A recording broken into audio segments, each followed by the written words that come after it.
मेरे दोस्तों, आइए आज एक भावनात्मक कहानी पढ़ते हैं और सुनते हैं। मेरे दोस्त के परांठे। मैं, पवन और मेरा दोस्त रमन एक छोटे से गांव के एक सरकारी विद्यालय से 5वीं कक्षा पास की। इसके बाद 12वीं तक भी एक ही विद्यालय में पढ़े। दोनों के परिवार सामान्य श्रेणी में आते थे। हाँ, केवल आर्थिक रूप से हम दोनों भाई की तरह रहते थे, परंतु रमन में एक विशेष कला थी परांठे बनाने की, जो उसने अपनी बुआ से सीखी थी।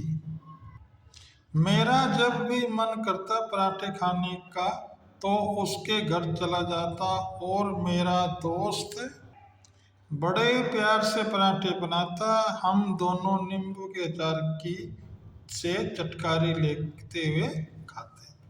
12वीं पास करने के बाद दोनों ने एमबीए भी एक ही कॉलेज से की तथा एक हॉस्टल में रहे थे। पता नहीं कब कि हम बड़े हो गए। एमबीए करने के बाद दोनों की नौकरी अच्छी कंपनी में लग गई, पर दोनों को अलग अलग शहरों में रहना पड़ा। जीवन व्यस्त होने के कारण दोनों का संपर्क न के बराबर रह गया था। व्यस्त जिंदगी के 20 वर्ष बीत गए। एक दिन मैं अपने ड्राइवर के साथ दूसरे शहर में जा रहा था कि अचानक भूख लग गई और अपने दोस्त रमन की याद आ गई, परंतु वहां रमन कहाँ से आता। ड्राइवर ने गाड़ी सड़क के किनारे रोककर कहा कि यहाँ एक रेहड़ी पर पराठे बहुत स्वादिष्ट मिलते हैं, कहो तो मैं लेकर आऊं। मैंने भी हाँ भर दी और अपने रास्ते चल दिए। रास्ते में एक होटल पर रुके और जरूरी सामान लिया।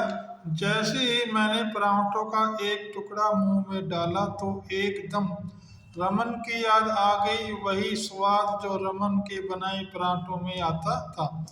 मैंने एकदम पागलों की तरह सारे परांठे खा लिए, जैसा कभी परांठे न खाए हों। ड्राइवर मेरी हरकत को देखकर हैरान था कि साहब को क्या हो गया है। इसके बाद दूसरे शहर का काम जल्दी खत्म करके वापस आए तो रात के 11 बज चुके थे। वह रेडी वाला अपने घर जा चुका था।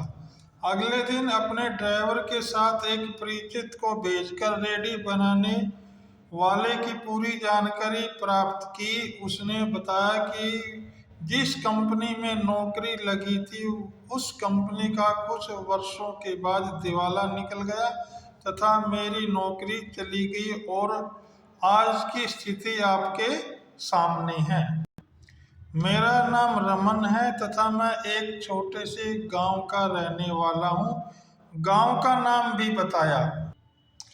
इधर मैं मोबाइल पर अपने परिचित की बात सुनता जा रहा था और आंखों से आंसू रुकने का नाम नहीं ले रहे थे। मैंने अपरिचित जिस कंपनी में मैं काम करता था से कहा कि उसे कंपनी का कार्ड देकर कहें कि अपने सभी प्रमाण पत्र लेकर ठीक 10 बजे कंपनी में पहुंचे तथा मैनेजर से मिले। रमन ने परिचित का धन्यवाद दिया और तथा पूछा कि कोई कैंटीन में काम है क्या। परिचित ने परांठों का स्वाद लिया और कहा हाँ हो सकता है। अगले दिन ठीक 10 बजे रमन प्रमाण पत्र लेकर कंपनी के मैनेजर से मिला तथा मैनेजर सभी प्रमाण पत्र लेकर मेरे पास आया। मैंने दूर से ही प्रमाण पत्रों की फाइल देख ली तथा पहचान ली कि ये तो रमन की फाइल है। मैंने फाइल ली और मैनेजर से कहा कि 1 घंटे बाद आना। इस दौरान अपने आप को बड़ी हिम्मत से रोक पाया कि कहीं भावुक न हो जाऊं और मालिक से बात करके नौकरी पर रख लिया। एक घंटे बाद मैनेजर आया और मैंने कहा कि रमन को सहायक मैनेजर के रूप में रख लिया जाए तथा उसको नौकरी की ऑफर दे दी जाए। लेकिन मेरा मन तो कर रहा था कि अभी उसके गले मिलूं और पूछूं कि अपने दोस्त की कभी याद नहीं आई। परंतु यह समय ठीक नहीं था। मेरा दोस्त सोचता कि मैंने उसे उस पर एहसान किया है। मुझे 6 महीने के लिए दूसरे शहर जाना पड़ा क्योंकि वहाँ भी कंपनी का नया प्रोजेक्ट चालू करवाना था। इन 6 महीनों में रमन ने बड़ी मेहनत व ईमानदारी से काम किया, जिससे कंपनी का मालिक खुश था। 6 महीने बाद नए प्रोजेक्ट के सीईओ की घोषणा का प्रोग्राम रखा गया और मैंने कंपनी के मालिक से कहकर रमन को नए प्रोजेक्ट का सीईओ बनवा दिया था। परंतु कंपनी के मालिक ने शर्त लगा दी थी कि ये घोषणा भी मुझे ही करनी होगी। प्रोग्राम शुरू हुआ और सभी को कंपनी की तरफ से गिफ्ट दिए गए।